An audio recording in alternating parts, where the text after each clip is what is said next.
वो एक आरी लेते थे और खोपड़ी को काट देते थे। मुक्ति और शरीर का त्याग इस मंदिर में दोनों होते थे। ये वही जगह है जहां सद्गुरु श्री ब्रह्मा ठहरे थे। अगस्त्य मुनि ने अपना सूक्ष्म शरीर यहां इस लिंग के साथ छोड़ा था। इस पर्वत के पत्थर आपको ऐसा लगेगा जैसे ये आपके हाथ को जला देंगे।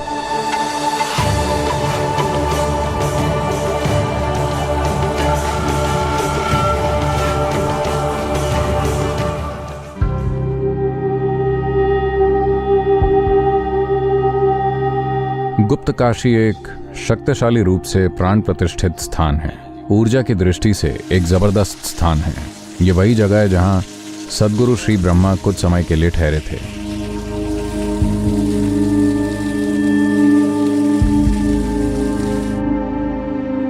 सद्गुरु श्री ब्रह्मा का जन्म भारत के दक्षिणी भाग में एक छोटे से गांव में हुआ था, जिसे अब तमिलनाडु कहा जाता है। वहां एक छोटे से गांव वेट्टकर्णपुडुरु में हुआ था। जब उन्हें अपना अतीत याद आया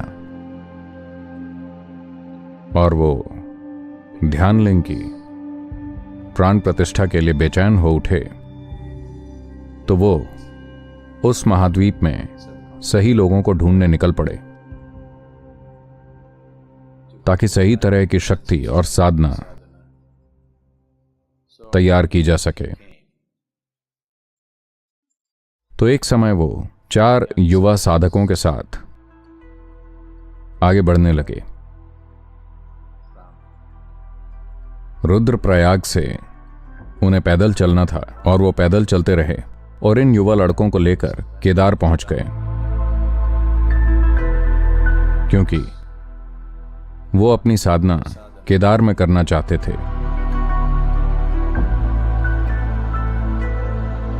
उन्होंने सोचा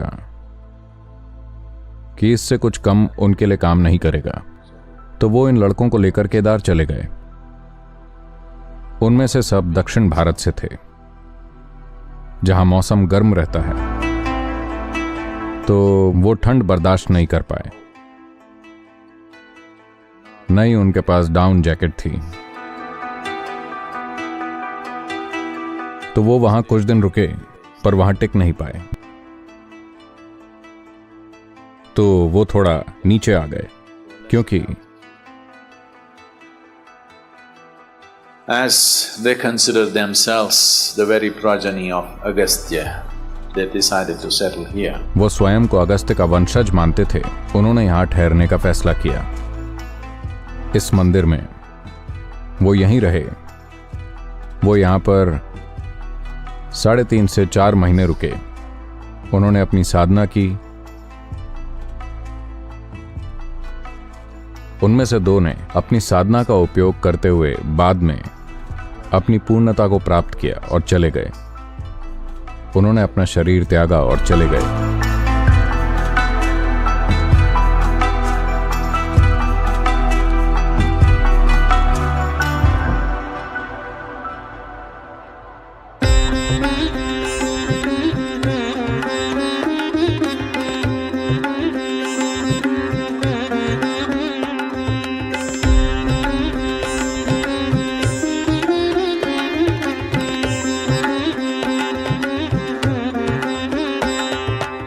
ये मेरी तरह की जगह है। लोग कहते हैं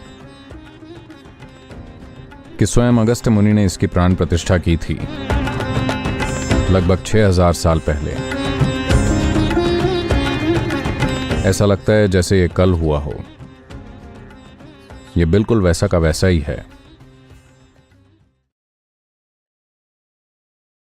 धन्यवाद उन लोगों का जो अभी इसकी देखभाल कर रहे हैं कि उन्होंने इसे बिना छेड़छाड़ के रखा हुआ है। इसे कावेरी की नाभि की तरह देखा जाता है, क्योंकि यह मध्य बिंदु है। तो उन्होंने सही मध्य बिंदु की पहचान की और अगस्त्य मुनि ने एक लिंग की प्राण प्रतिष्ठा की, जो कि वास्तव में रेत और अन्य चीजों के मिश्रण से बना था जो उन दिनों परंपरागत रूप से उपलब्ध थीं। तो ये रेत का लिंग है जो वैसा का वैसा ही है, केवल भौतिक रूप से ही नहीं बल्कि हर तरह से सुरक्षित है।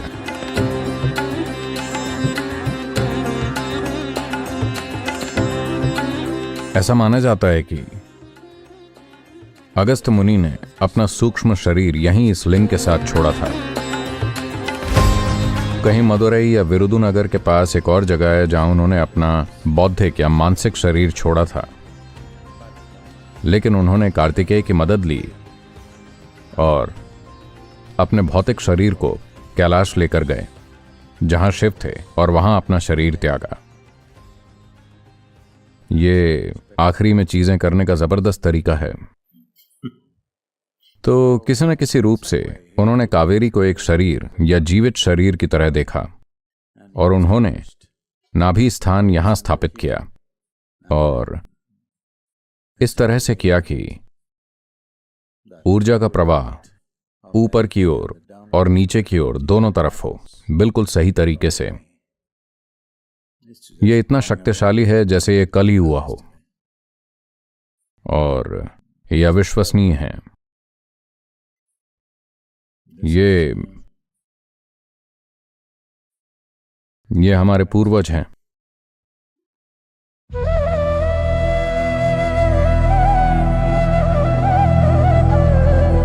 जब मैं कर्नाटक में कुमार पर्वत पर गया, दक्षिण भारत में, ये वो जगह है जहां स्कंद ने अपना शरीर त्यागा था जागरूकता पूर्वक। जब वो दक्षिण की ओर आए तो उन्होंने व्यवस्था बिठाने में अगस्त्य मुनि की मदद की और शायद अगस्त्य मुनि की संगति ने उन्हें थोड़ा ठंडा कर दिया था। वो बहुत क्रोधी व्यक्ति थे।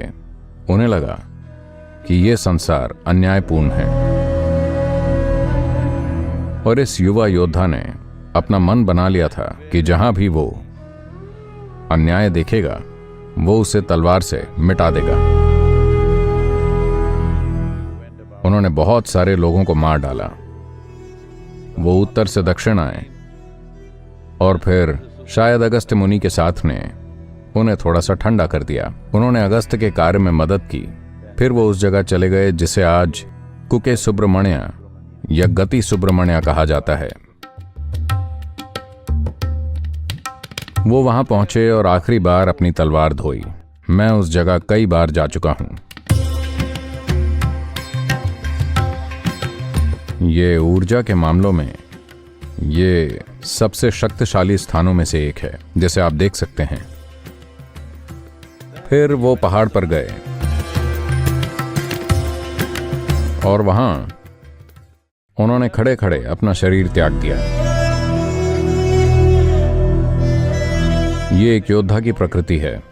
क्योंकि वो युद्ध भूमि में नहीं मरे तो उन्होंने अपना शरीर खड़े खड़े छोड़ा।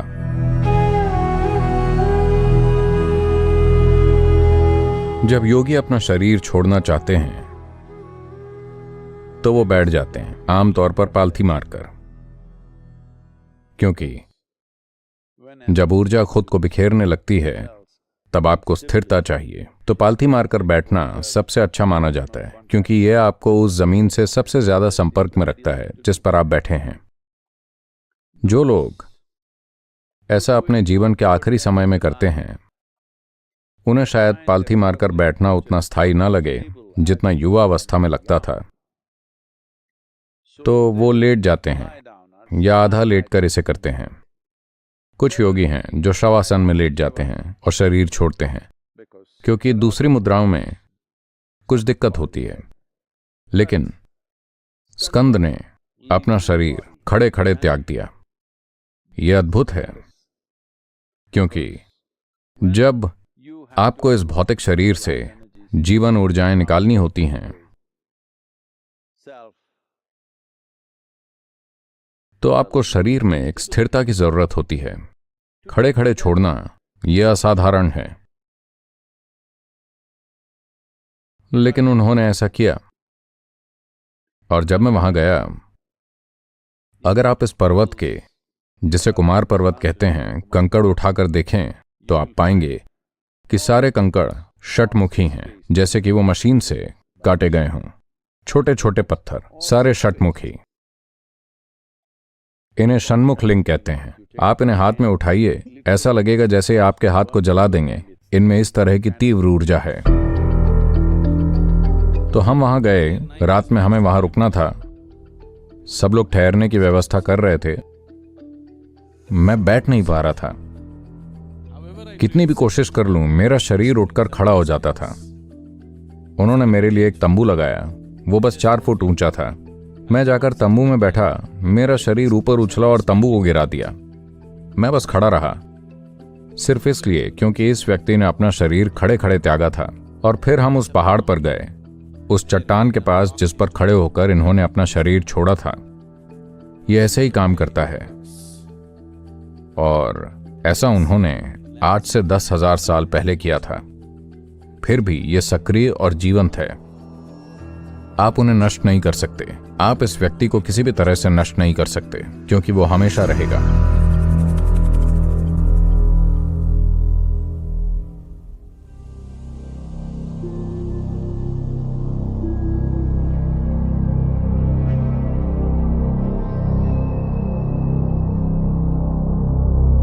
भारत में एक महिला संत थीं। किसी को नहीं पता वो कहां से आई थीं। उनकी लंबाई 5 फुट से कम थी। उनके चेहरे की बनावट देखकर मुझे लगता है वो नेपाल से थीं। तो वो भारत के सबसे दक्षिणी बिंदु, जिसे कन्याकुमारी कहा जाता है, वहां की गलियों में बस घूमती थीं। वो बस गलियों में घूमती थीं, और अगर कोई कुछ दे देता तो वो खा लेती थीं, नहीं तो बस घूमती थीं। वो युवावस्था में आई थीं, और लोग हैरान थे कि ये कौन है। और वो पागलों की तरह गलियों में नाचती और गाती और रोती।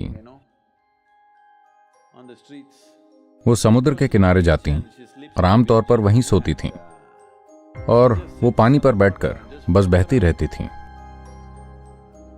वो बस पानी पर बहती थीं। तो लोगों ने ये देखा और वो उनकी पूजा करने लगे। कुछ लोग उनके आसपास इकट्ठा हो गए, लेकिन वो कभी बोली नहीं, एक शब्द भी नहीं।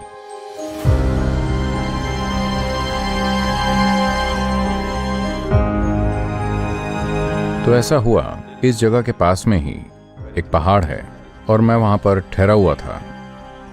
और किसी ने मुझे बताया कि उनका नाम मायम्मा है। मायम्मा यानी जो मायावी हो, मायावी माँ। तो वो मायम्मा थीं, और लोगों ने कहा मायम्मा का स्थान यहीं है। और उन्होंने मुझे तस्वीर दिखाई। तस्वीर देखते ही मैंने कहा मैं वहां जाना चाहता हूं। तो हम 3, मैं, विजय और मेरी बच्ची जो कि बस 5 साल की थी, हम गाड़ी से वहां पहुंच गए। वो पूर्णिमा का दिन था, और उन्होंने वो शरीर छोड़ चुकी थी। वहां छोटी सी समाधि है, उन्होंने उनके लिए एक छोटी सी समाधि बनाई है। हम वहां गए। वो जगह ऊर्जा से बिल्कुल स्पंदित हो रही थी, जैसे वो कंक्रीट से बाहर निकल रही हो, जो उनके चारों तरफ बनाई गई थी। यह जगह अद्भुत है, छोटी सी जगह है। फिर उन्होंने कहा आज पूर्णिमा है, आप रुकिए, हम थोड़ा प्रसाद खाएंगे, सब लोग रात का भोजन करेंगे। मैंने कहा मैं बिल्कुल रुकूंगा। और पता है, मेरी बेटी केवल 5 साल की थी। वो बस समाधि के पास बैठी, और वो ऐसे करते ही वो वहां 1 घंटे तक सिर हिलाते हुए आंख बंद करके बैठी रही, बिल्कुल स्थिर, क्योंकि ये जगह एक चुंबक की तरह थी। इसने उसे ऐसे पकड़ कर रखा था। और सबसे अच्छी चीज, ये छोटा सा इंसान जो मायम्मा का भक्त था, मायम्मा का चेहरा, उन्होंने अपना जीवन हमेशा खुले में बिताया, तो उनके चेहरे ने मौसम की मार सही थी, और एक खास तरह का था। और वो एक नेपाली की तरह थी। चेहरे की रूपरेखा थोड़ी मंगोलियन थी, साउथ इंडियन तो बिल्कुल नहीं थी। यह आदमी एक साउथ इंडियन था। वो उनकी भक्ति में इतना डूबा था। वो मेरे सामने आया, उसका चेहरा बिल्कुल मायम्मा जैसा हो गया था। मैंने बस उसे देखा और मेरे आंखों से आंसू आ गए। ये उच्चतम कोटि का भक्त था। साधारण सा आदमी, वो रात का भोजन पका रहा था। एक अनपढ़ इंसान, वो बस वहां काम करता था, भोजन बनाता था। उसका चेहरा बिल्कुल मायामा की तरह हो गया था। वो एक अलग नस्ल की थी और यह आदमी साउथ इंडियन था। उसका चेहरा बिल्कुल उनकी तरह बन गया था। उसको देखना बहुत ही अद्भुत था। हमने वहां कुछ समय बिताया और अगली पूर्णिमा की रात भी मैं वहां गया और हमने अपने सारे ब्रह्मचारियों को भी वहां पर कुछ समय बिताने के लिए भेजा। तो भक्ति इस तरह की चीज होती है। अगर आप अपने बनाए हुए ढांचे को गिरा दें और किसी और चीज में पूरी तरह घुल जाएं, और अगर वो चीज पर्याप्त शक्तिशाली है तो ये बस छप जाएगी आपके ऊपर। भक्ति का मतलब यही है, ऊर्जा रूपों और भक्ति का मतलब यही है, ताकि आप वही बन जाएं।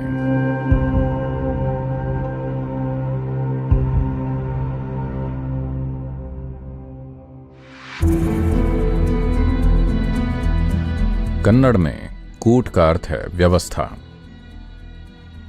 महाकूट यानी बहुत बड़ी व्यवस्था। तो मैं इस जगह गया हूं। यह जगह जबरदस्त है। इसे समझने के बहुत से तरीके हैं। मैं सारे तरीकों पर बात नहीं करूंगा। मैं इसे देखने का केवल एक आसान तरीका बताऊंगा। यहां बहुत सारे घटक हैं जो जीवन निर्माण करते हैं। यहां इस सौर मंडल में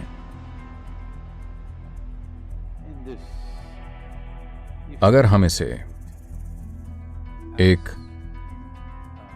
ऊर्जा संभावना के रूप में देख रहे हैं तो हम 114 चक्रों की बात कर रहे हैं। तो ये एक महाकूट है। ये 114 चक्र हर उस चीज को दर्शाते हैं जो इस ब्रह्मांड में हो सकती है,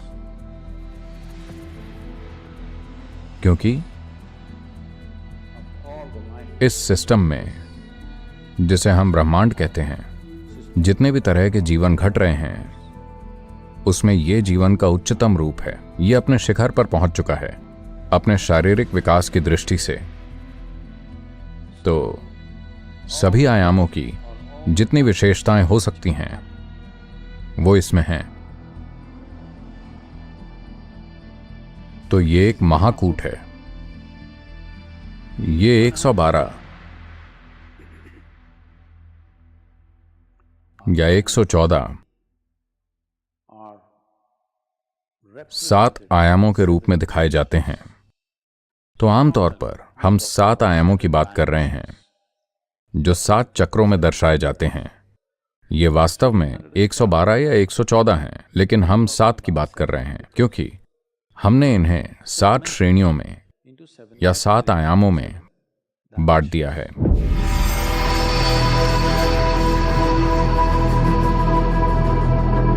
अगर किसी प्राण प्रतिष्ठा प्रक्रिया में ये 7 आयाम हैं तो इसे महाकूट कहा जाता है। एक इंसान यहां महाकूट के रूप में जी सकता है, जिसका मतलब है पूरी आकाश गंगा आपके भीतर जीवित हो गई है। ये 114 केवल 114 नहीं है। इसकी ज्यामिति जो ये है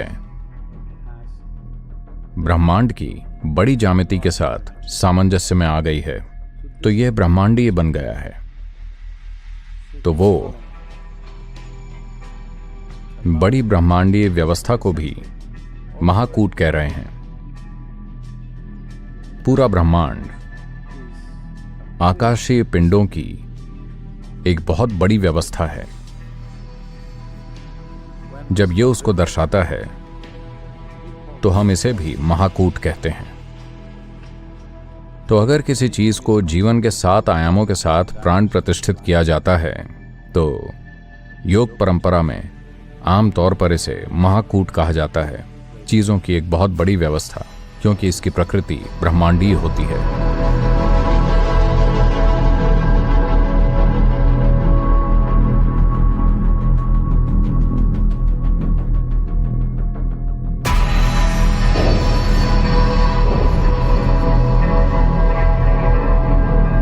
जहां भी शिव ठहरे उन स्थानों को कैलाश कहा गया, क्योंकि उनका मूल निवास स्थान कैलाश है। वो जहां भी गए और ठहरे, आमतौर पर उन स्थानों को कैलाश कहा जाता है।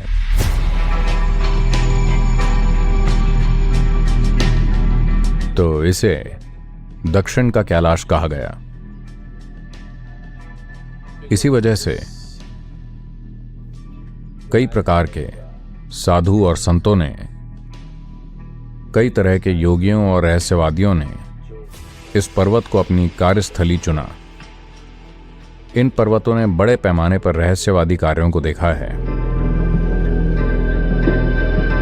इन चीजों को व्यक्त कर पाना बहुत कठिन है।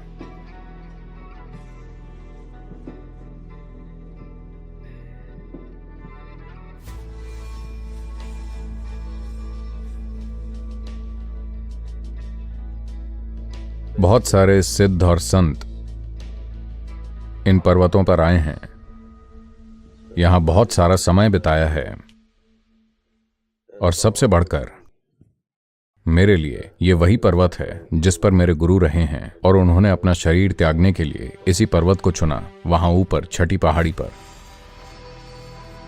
तो मेरे लिए ये एक मंदिर की तरह है, पहाड़ की तरह नहीं। जब हमने ध्यान लिंग की प्राण प्रतिष्ठा के लिए जगह ढूंढनी शुरू की,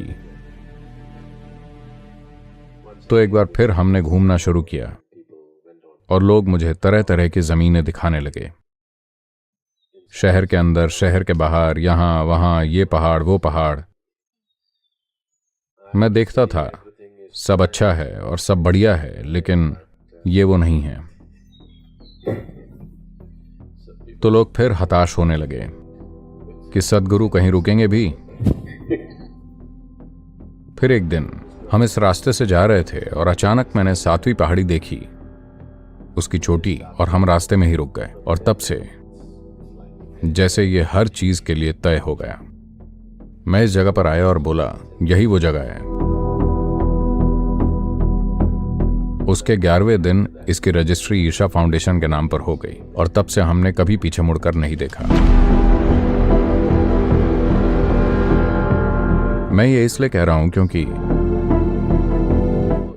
बहुत सारे रहस्यवादियों और योगियों के लिए जो उनके भीतर मौजूद है, जो वो जानते हैं, उसे बांटने का उन्हें कभी मौका नहीं मिलता। ऐसा व्यक्ति मिल पाना मुश्किल है जिसके भीतर आप सब कुछ डाल सकें। तो आमतौर पर वो ऐसी जगहों में जाते हैं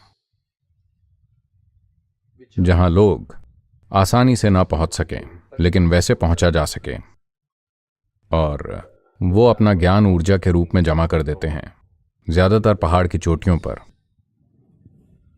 कैलाश पर्वत का यही महत्व है। कैलाश पर्वत इस धरती पर रहस्यवाद की सबसे बड़ी लाइब्रेरी है। उसके जैसी कोई दूसरी जगह नहीं है। ये उससे थोड़ा छोटा भंडार है। क्वालिटी में किसी भी मायने में कम नहीं है, लेकिन उससे काफी छोटी लाइब्रेरी। तो यहां इन पहाड़ों में बड़े पैमाने पर ऊर्जा का कंपन और ज्ञान मौजूद है। एक तार्किक मन के लिए यह समझना बहुत मुश्किल है कि एक पर्वत कैसे जान सकता है जब मुझे नहीं पता। इस दुनिया की बहुत सारी चट्टानें उससे कहीं ज्यादा जानती हैं जितना कोई इंसान जान सकता है। अगर आप कैलाश आते हैं तो वो बहुत कुछ ऐसा ही है। ये भी बिल्कुल दूसरी जगहों की तरह है अगर आप ऊपर जाते हैं। जीवन के रहस्यमयी आयाम, जिन्हें तार्किक रूप से नहीं बताया जा सकता, जिन्हें केवल अनुभव के रूप में दिया जा सकता है, इन चीजों को संभव बनाने वाली परिस्थितियों की कमी की वजह से उन्होंने हमेशा इंसानों की जगह चट्टानों को चुना।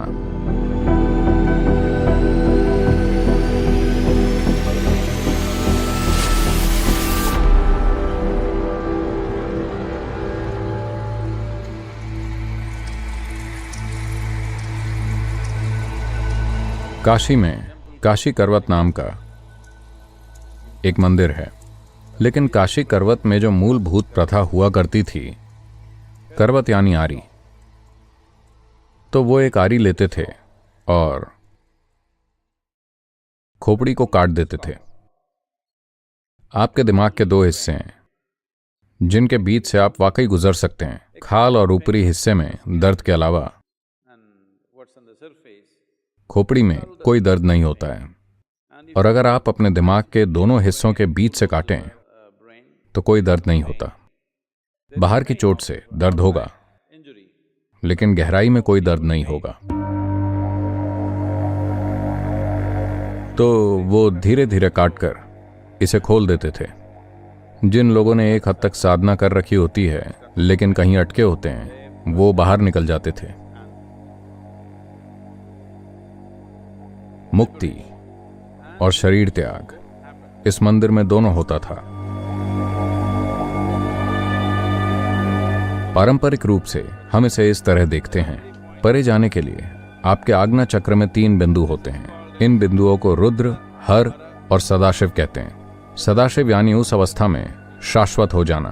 तो हर कोई वहां पहुंचना चाह रहा है, लेकिन जब आपकी साधना आपको वहां नहीं पहुंचा पा रही है तो आप यांत्रिक सहायता लेना चाहते हैं। तो हो सकता है उन्होंने आरी से थोड़ा सा काट कर खोल दिया हो, लेकिन अभी लोक कथाओं में वो कह रहे हैं कि वो पूरे शरीर को बीच से काट देते थे, या शायद जब वो मर जाते थे या शरीर छोड़ देते थे तो शायद उन्होंने पूरा काट दिया होगा। मुझे नहीं पता, यह अज्ञानता के कारण है। पूरे शरीर को बीच से काटने की जरूरत नहीं है। उन्होंने आरी से बस थोड़ा सा काटा होगा। वो यंत्र भी शायद छोटा सा ही रहा होगा जिससे वो जगह सर्जरी करके खोली जा सके। जाहिर है अब इस पर रोक लगाई गई है।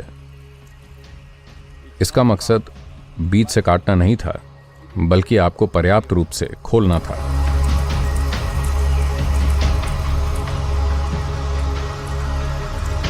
एक ही दिक्कत है, चाहे ये स्पर्श से हो या काट कर हो या जो भी हो, किसी भी तरीके से अगर मुक्ति का थोड़ा सा भी भाव आपको छू गया है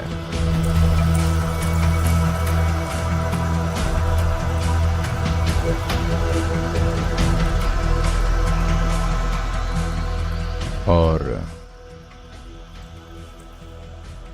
अगर अभी भी आपके पास अपने सिस्टम पर मूलभूत पकड़ और नियंत्रण नहीं है, तो आपके पास एक ही विकल्प बचता है कि इस तरह की मुक्ति के साथ आप शरीर भी छोड़ दें,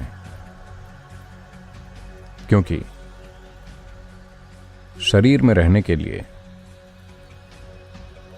सिस्टम पर आपका एक खास मात्रा में नियंत्रण होना जरूरी है।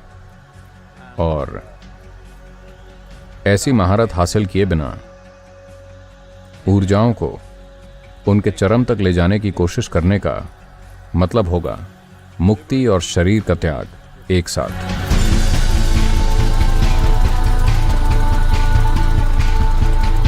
तो ऊर्जाओं को एक खास तरीके से गतिशील करना उचित नहीं है जब लोगों का जीवन में ऐसा कोई इरादा नहीं है। वो बस अच्छे से जीना चाहते हैं, लेकिन अभी वो करवत मंदिर में जाते हैं नहीं। ये उन लोगों के लिए है जो किसी भी कीमत पर मोक्ष पाना चाहते हैं। तो ये व्यक्ति के भीतर पूरी तरह से एक अलग रुझान है।